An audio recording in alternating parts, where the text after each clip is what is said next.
Hi, I'm Sarah Benwell, Assistant Editor of Engaged Investor and Pensions Insight magazines. I'm here with Nick Hewer, who first came to fame as Lord Sugar's right-hand man on The Apprentice and who has presented several pensions documentaries. Nick, you're here at a pensions conference and you're speaking for us.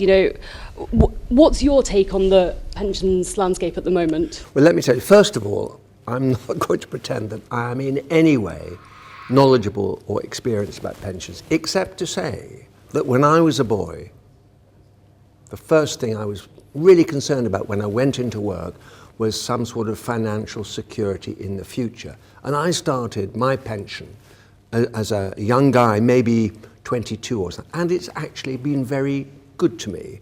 And I would just say, that these days people are perhaps slower to pick up pensions.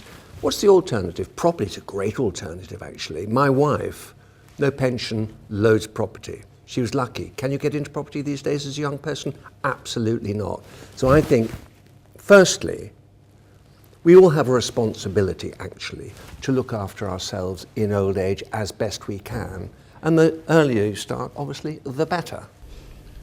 Absolutely. And you once presented a documentary about the state pension. Yeah. Do you think people have a good enough understanding of how much money it actually takes to live through retirement? My fear, actually, let's talk about the state pension for a second, because I fear that many people who rely exclusively on the state pension don't really know what it is that they'll be getting until perhaps a few months before they are entitled to it.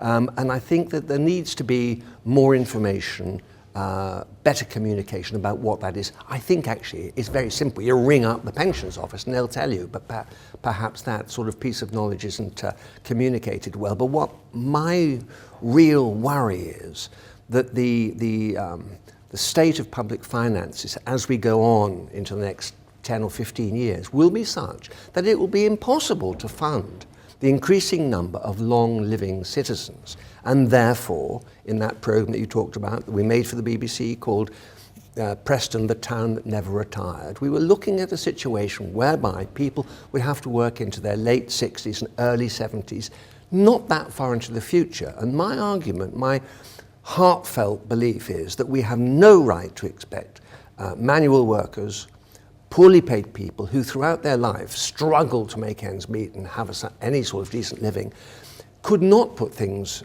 aside and therefore will be forced to work in manual labour until their late 60s, early 70s. You want to be up a ladder in Preston in the driving snow at the age of 72. It's not right, and that's got to be straightened out. And finally, you were very famously in the auto-enrolment adverts. Do Yeah. you think auto-enrolment's a good thing? Has it helped? I think I was drawn into it because I think that it sort of suggests that we've got to start thinking about making it happen ourselves. We can't all rely on the state. And, if we can, put a little bit aside, it sort of will start a trend. Am I allowed to say that? People will begin to think, yeah, well, maybe I should now take a more active role in providing for myself in the future, no matter what you're earning at the time. Great, thank you. I'm looking forward to your speech.